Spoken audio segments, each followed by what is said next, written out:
Today on CityCast Boise, our local cemeteries might seem quiet and peaceful, but they hold some spooky, sinister stories.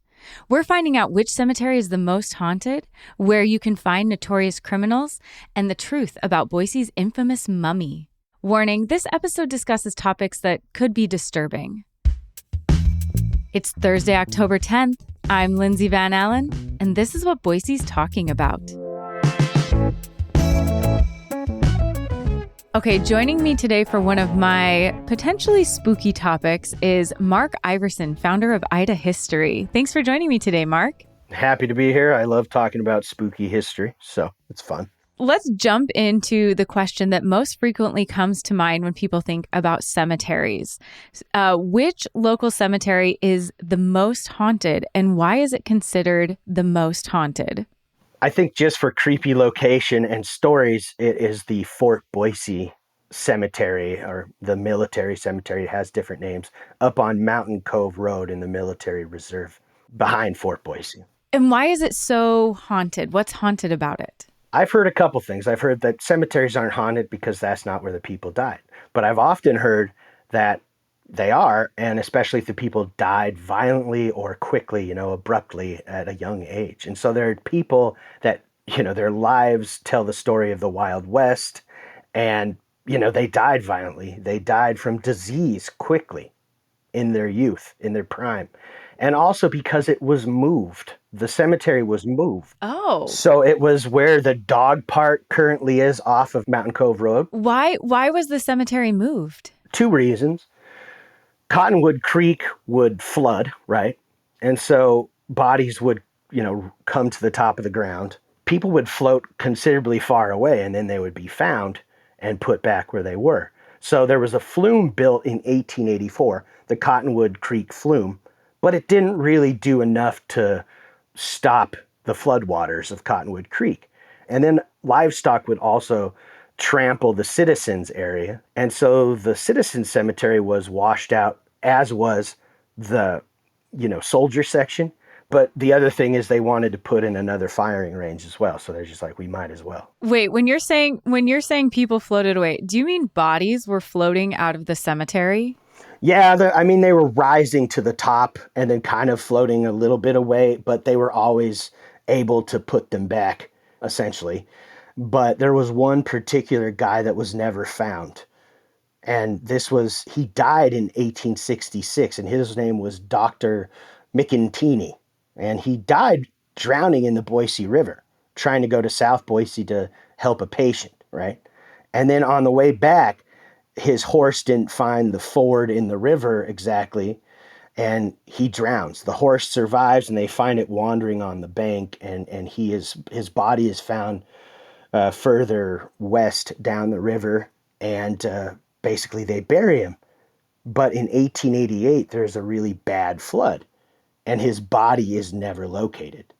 Now, the wives' tale is, and I don't know what the truth is, it's just mentioned as something that might have happened, but his body floats away and is seen going down through, basically downtown, somewhere on one of the streets, and it floats back into the river. Mark, why do you think people are fascinated, maybe even morbidly fascinated, by cemeteries?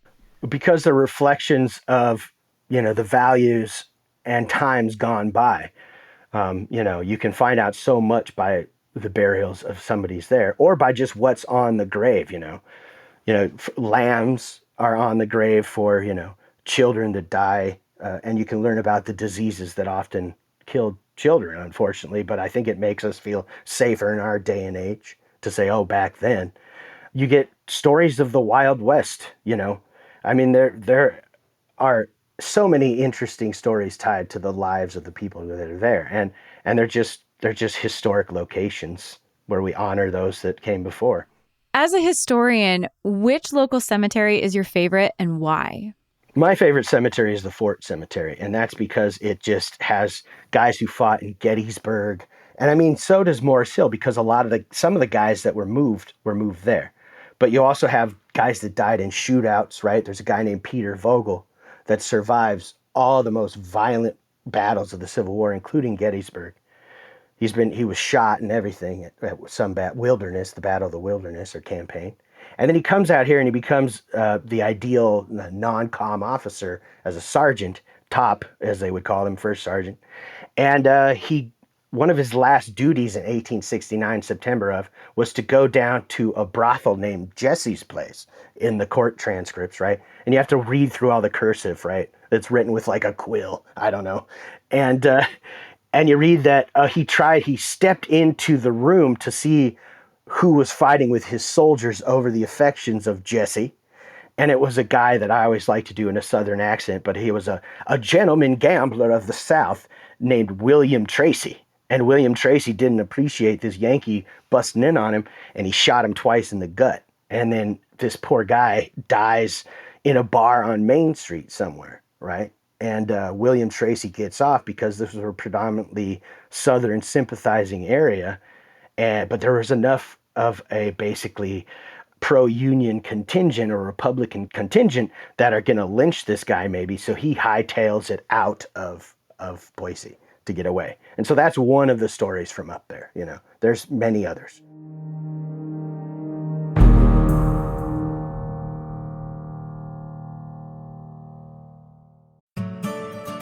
This episode is brought to you by BetterHelp. October's spooky vibes and costumes make it one of my favorite times of the year. But if you feel like a mask isn't just part of your Halloween costume and instead is something you're wearing at work and around your friends and family, therapy could be a great way to stop hiding and feel more comfortable being yourself. Therapy has been a fantastic resource that's helped me develop new tools to cope with life's challenges and has empowered me to show up more authentically for myself and the people I care about. If you've been thinking about starting therapy, give BetterHelp a try. It's entirely online, so you have the flexibility to talk to a licensed therapist when it's convenient for you. And it can be tricky finding a therapist you connect with, so BetterHelp has a questionnaire designed to remove the guesswork. Plus, you can switch therapists at any time for no additional charge. Take off the mask with BetterHelp. Visit betterhelp.com/citycast today to get 10% off your first month. That's BetterHelp, HELP.com/citycast. Hi, this is David Plotz of CityCast. Have you thought about a gift for yourself this year? One that has the power to help you grow and learn and become a better version of yourself?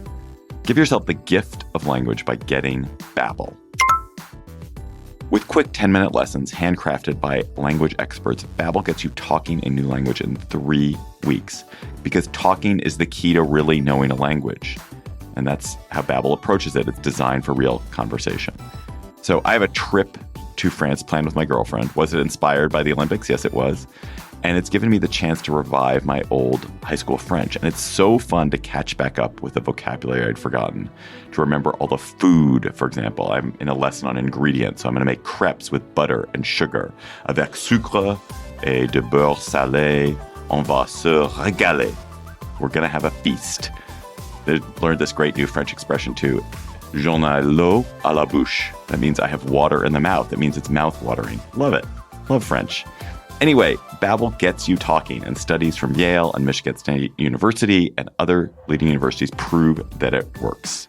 So here is a special holiday deal for CityCast listeners. Right now, get up to 60% off your Babbel subscription, but only for CityCast listeners at babbel.com/citycast. Get up to 60% off at babbel.com/citycast, spelled BABBEL.com/citycast.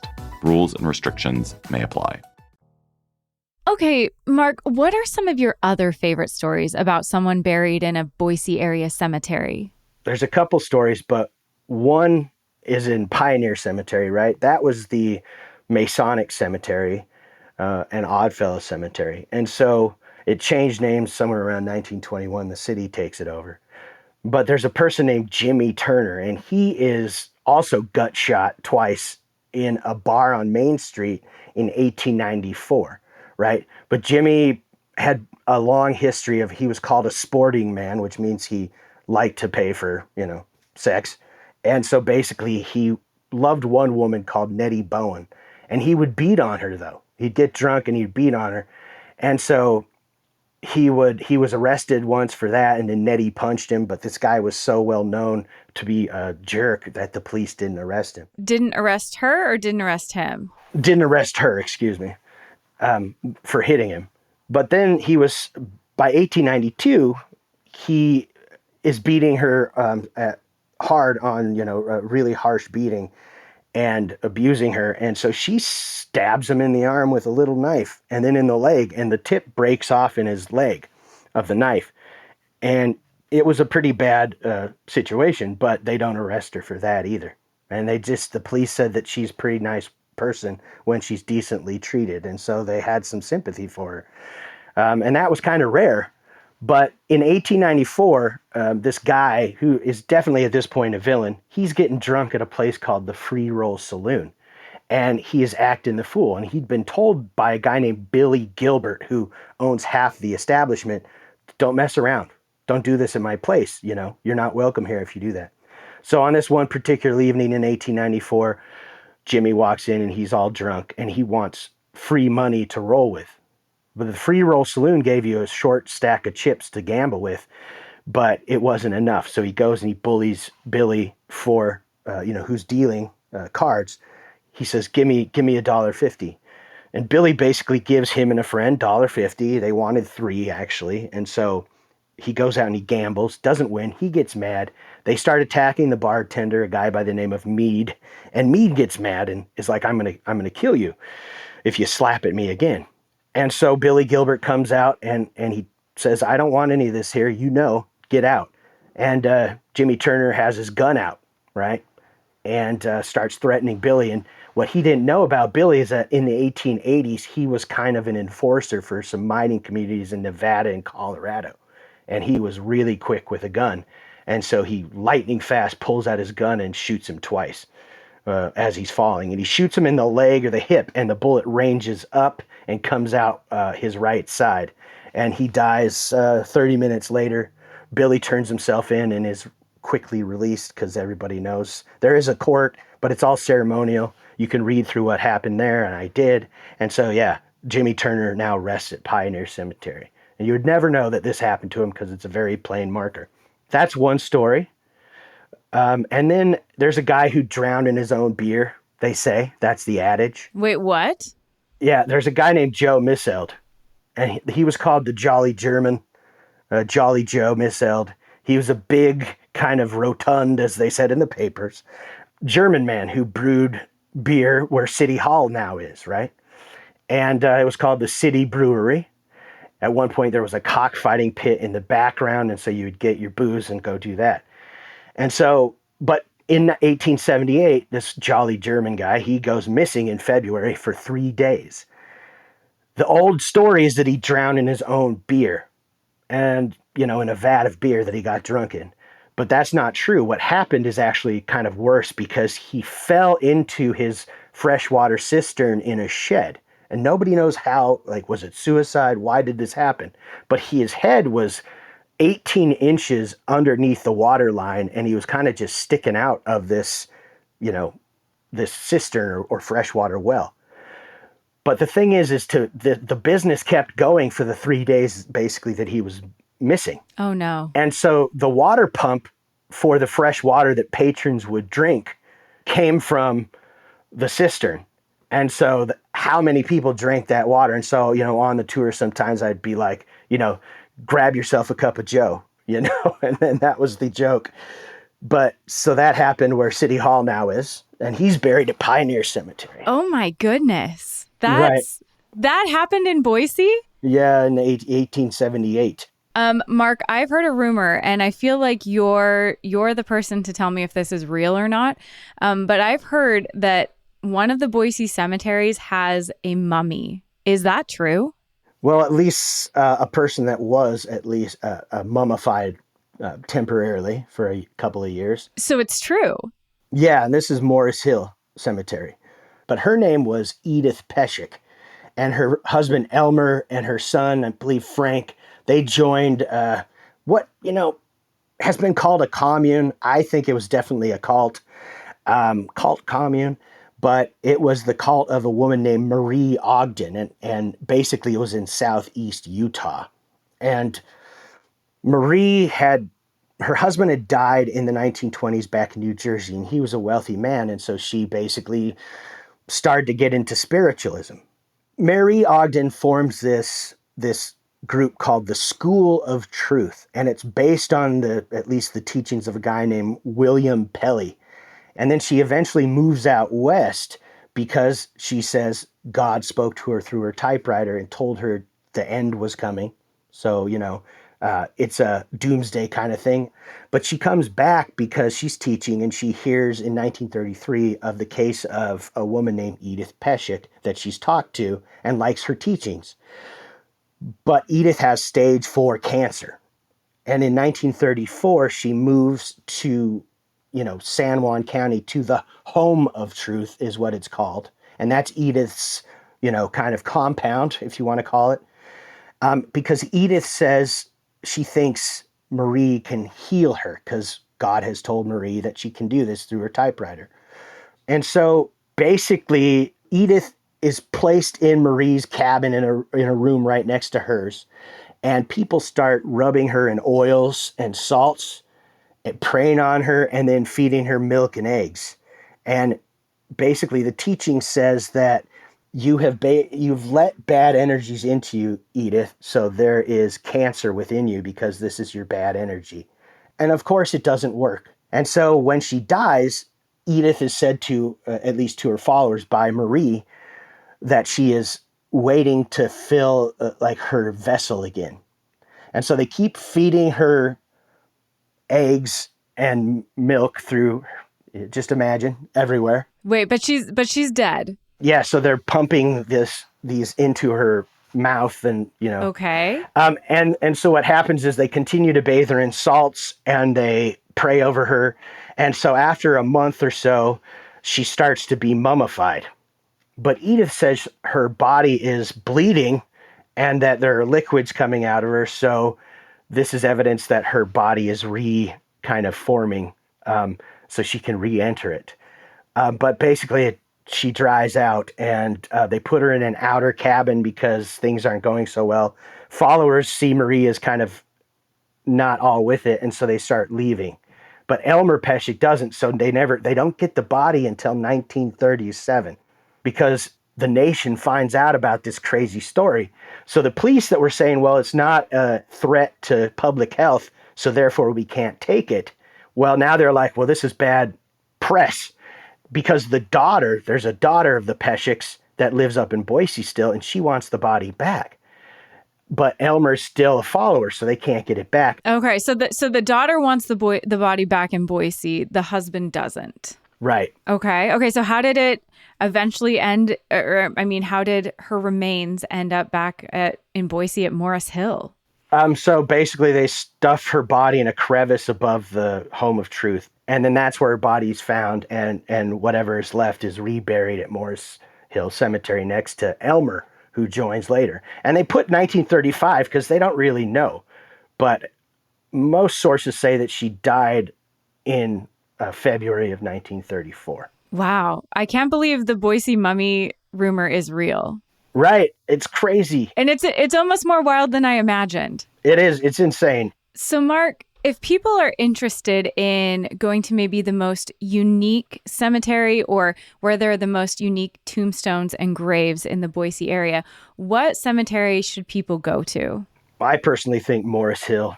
It's just Pioneer's cool, but Morris Hill has all sorts of stuff. I mean, it's got the older section.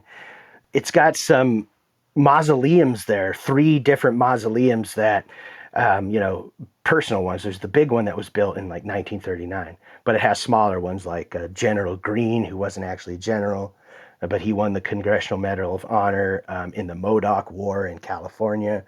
There's the Jewish section, which has all sorts of interesting stories tied to it.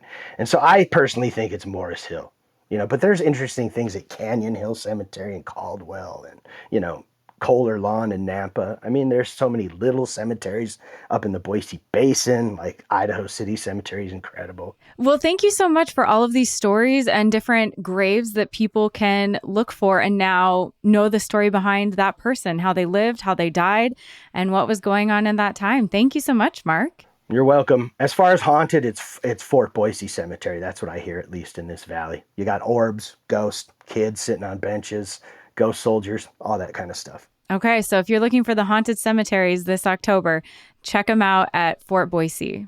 And get a tour from me.